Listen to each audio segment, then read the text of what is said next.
Hello guys, കുറഞ്ഞ വിലയിൽ stylish ലുക്കും മികച്ച സൗണ്ട് ക്വാളിറ്റിയുമുള്ള ഒരു ഹെഡ്സെറ്റ് തിരികെയാണ് നിങ്ങൾ എങ്കിൽ ഇത് നിങ്ങൾക്കുള്ളതാണ്.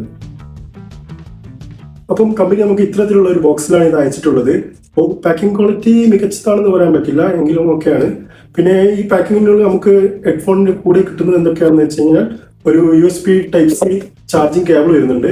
അതേപോലെ നമുക്ക് അതിൽ ഓക്സ് കണക്ട് ചെയ്യാൻ പറ്റും. അതുകൊണ്ട് ഓക്സ് കേബിൾ കമ്പനി തന്നെ പ്രൊവൈഡ് ചെയ്യുന്നുണ്ട്. കൂടാതെ ഒരു യൂസർ മാനുവലും കമ്പനി ഒരു QR കോഡിന്റെ രൂപത്തിൽ അതിന്റെ കൂടെ നമുക്ക് തന്നിട്ടുണ്ട്.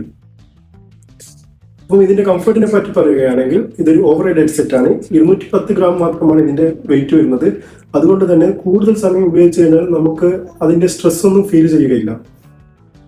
ഓക്കെ, അപ്പം ഇതിന്റെ ഒരു ഫീച്ചേഴ്സ് നോക്കുകയാണെങ്കിൽ ഇതിലൊരു RGB ലൈറ്റ് കമ്പനി പ്രൊവൈഡ് ചെയ്തിട്ടുണ്ട്. അതുപോലെ തന്നെ 5.3 ആണ് ബ്ലൂടൂത്തിന്റെ വെർഷൻ ഇതിൽ വരുന്നത്. അതുകൊണ്ട് തന്നെ നമുക്ക് മൾട്ടി കണക്ഷനും കമ്പനി ഇതിൽ പ്രൊവൈഡ് ചെയ്തിട്ടുണ്ട്. മൾട്ടി കണക്ഷൻ എന്ന് പറഞ്ഞു കഴിഞ്ഞാൽ ഒരേ സമയം നമുക്ക് 2 ഡിവൈസിലും കണക്ട് ചെയ്യാം. അപ്പം നിങ്ങൾക്ക് ലാപ്ടോപ്പോ മൊബൈലോ എക്സ്ട്രാ ഉണ്ടെങ്കിൽ അതിൽ കണക്ട് ചെയ്ത് കഴിഞ്ഞാൽ നിങ്ങൾക്ക് ഒരേ സമയം 2 ഡിവൈസും യൂസ് ചെയ്യാൻ പറ്റും. അതായിരുന്നു ഞാൻ നോക്കിയിട്ടുണ്ടായിരുന്ന മെയിൻ ഫീച്ചർ. കാരണം എൻ്റെ അടുത്ത് മുമ്പുണ്ടായിരുന്നത് JBLന്റെ ഒരു ഹെഡ്സെറ്റ് ആയിരുന്നു.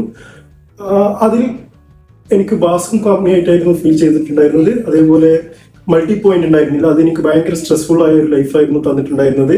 അപ്പം ഇത് അത് വെച്ച് നോക്കുമ്പോൾ ഇത് നല്ലൊരു ഓപ്ഷൻ ആയിട്ടാണ് എനിക്ക് തോന്നിയിട്ടുള്ളത്. അപ്പം 60 മണിക്കൂറാണ് കമ്പനി ഇതിന് ബാറ്ററി ലൈഫ് പറയുന്നത്. ഫുൾ വോളിയത്തിലാണെങ്കിൽ ഒരു 30 മണിക്കൂറൊക്കെ കിട്ടുമായിരിക്കും. എന്തായാലും ഞാൻ ഇത് വാങ്ങിയിട്ട് ഇതുവരെ ചാർജ് കുത്തിയിട്ടില്ല. ഞാനിപ്പോൾ വാങ്ങിയിട്ട് 1 മാസത്തോളമായി. ഞാൻ ദിവസവും 1-2 മണിക്കൂറുകളാണ് ഉപയോഗിച്ചുകൊണ്ടിരിക്കുന്നത്.